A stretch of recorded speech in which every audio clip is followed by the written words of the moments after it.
My name is Rob Spence, and I'm a cyborg. I lost my eye after a shotgun accident 6 years ago. These engineers helped me build a prosthetic eye with a wireless video camera inside. Now, they call me Eyeborg. This is Adam Jensen, the main character from the video game Deus Ex Human Revolution. He's also a cyborg, but from the year 2027.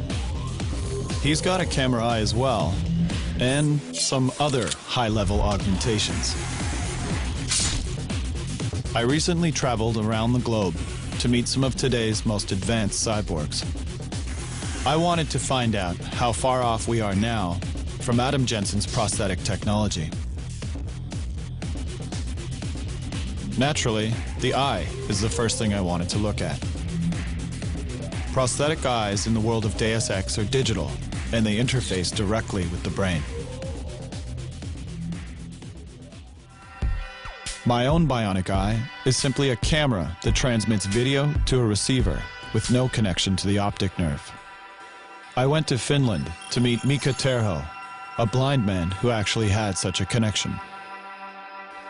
I was involved in a research project in November 2008. I was in a surgery and there was a chip implanted underneath my retina. It was a test version that I had. I knew that it was only about 3 months' time that I will have the chip. The retinal chip is very small in size. It's 3 by 3 millimeters. It's placed right underneath the retina in order to replace the broken photoreceptors. And it's curving like a little bit like this way. Yeah. Oh, okay. What must be a banana? I mean, that's what it looks very small. Adam's eyes don't just restore vision. They also add situational data, known as augmented reality, also called Terminator vision. Augmented reality is the superimposition of data onto the world that you see. For instance, we have a firefighter mask. It's in prototype right now that allows the firefighter to get some essential data today. It uses relatively low fidelity computer processors to present them with oxygen levels, ambient room temperature. In this world, in the firefighter environment, if you make a fist, it activates the menu, and it puts the menu in your hand, and it's actually on your fingertips. I anticipate within the next year we'll have functioning prototypes, and then the following year we'll have products that we can bring to market.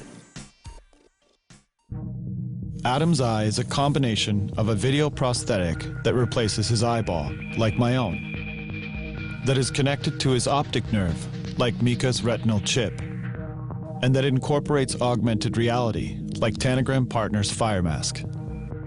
It would appear that we have the building blocks for Adam's prosthetic eye today. But what about prosthetic arms? Prosthetic arms in the world of Deus Ex are much stronger than human arms, and they have more options.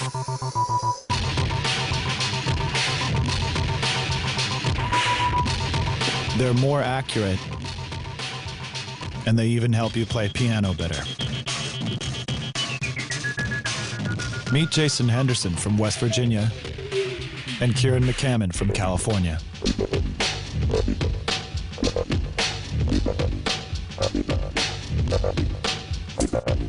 Good afternoon. So these arms are what? I mean, how do these arms work? The remaining muscles that are in your arm have electrical signals that come from your nervous system, and Like these ones? yeah. So I have a myoelectric sensor, one here, and then another one on the other side. So when I contract one muscle, then the hand opens. When I contract the other muscle, then the hand closes.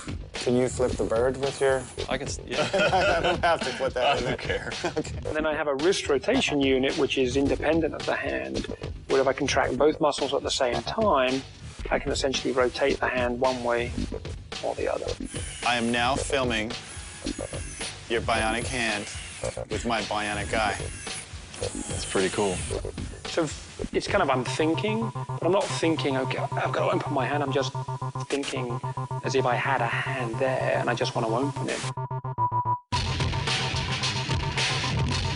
Where's biomechanical technology going in the future? You know, I think this has laid a good foundation with the product line, such as the iLim, and I don't know if it'll be robotics that ultimately replace missing body parts, but genetically, I mean, I can see it becoming very quick, you know, in the next decade or so. Like growing clone genetic arms of your own body? Yeah, like yeah, I can just see growing other adjacent arms and seeing if they attach them? Yeah, I mean, if you plot out, you know, the most famous, I think, Moore's Law, and you just plot the speed, the processing speed of CPUs, you get an exponential curve. Or every 18 months, biomechanical devices double in their capabilities, in how better they are in terms of being close to the human body. Weapons, that would be an interesting one.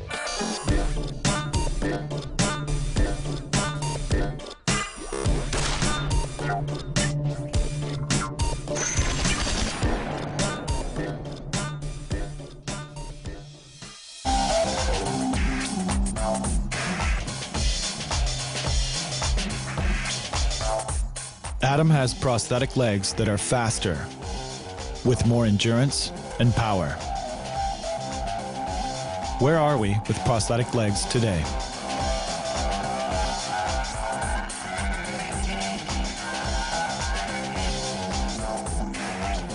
I met with David Johnson, a research and development engineer at Össur, a world-leading prosthetic legs company in Iceland. And this is Staff Sergeant Heath Calhoun from Tennessee in the United States, who is actually pretty quick.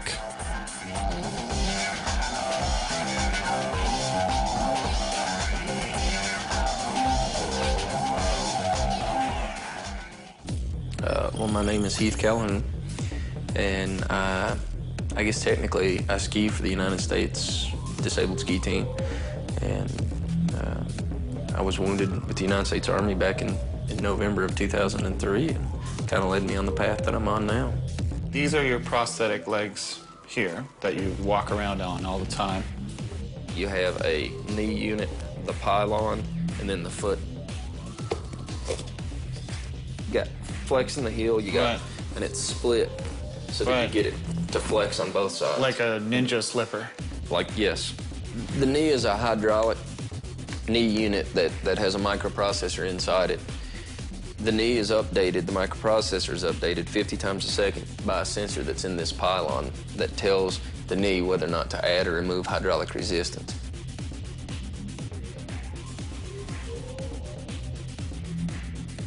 Yeah, I'd really like to see a leg that will do stairs. Right now, that's just a really big hurdle as a above-knee amputee that we have to overcome. You're able to use your thigh muscles to be able to push yourself up, and we just don't have that.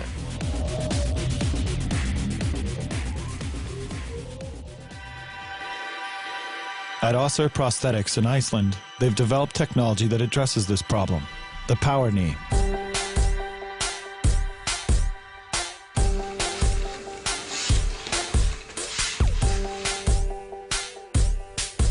What's the difference between the power knee and most legs on the market?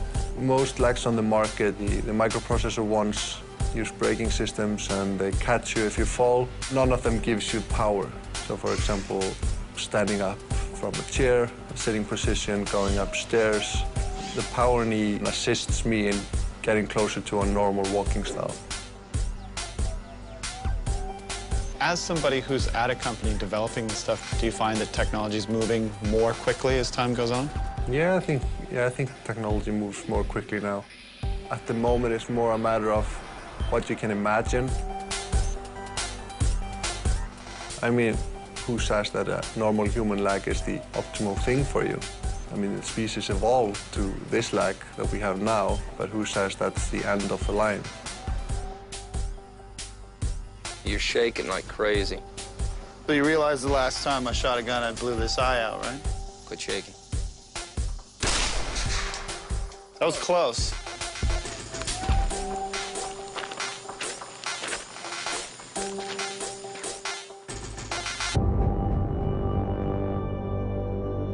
Prosthetic arms and legs are beginning to approximate the functionality of our natural limbs. Current bionic technology uses external and kinetic sensors. We're only just beginning to experiment with neural prosthetics like those of Adam Jensen. Is the technology that Adam Jensen have possible by the year 2027? Absolutely. Absolutely will we get there. But the real challenge is the brain-to-machine interface. Every brain is unique, and it grows based on your experience. So where you process a certain piece is relatively where I process it, but there's not an exact location. Well, if you compare any other technical device, cell phones or whatever, and then just the rate of development is so quick. So retinal implants, artificial prostheses will definitely follow the same path.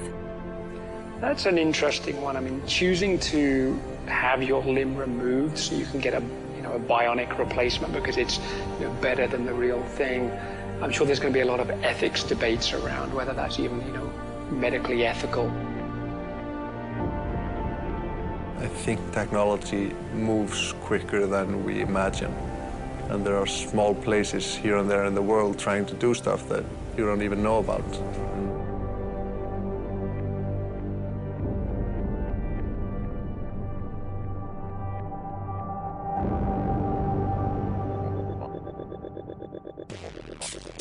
Technology's moving so rapidly, many theorists are saying we're on the verge of fundamentally changing as human beings. In the meantime, for those of us missing parts of our bodies, we'll keep exploring and upgrading. It's possible we are the pioneers of a new cybernetic age, not unlike the world of Deus Ex Human Revolution.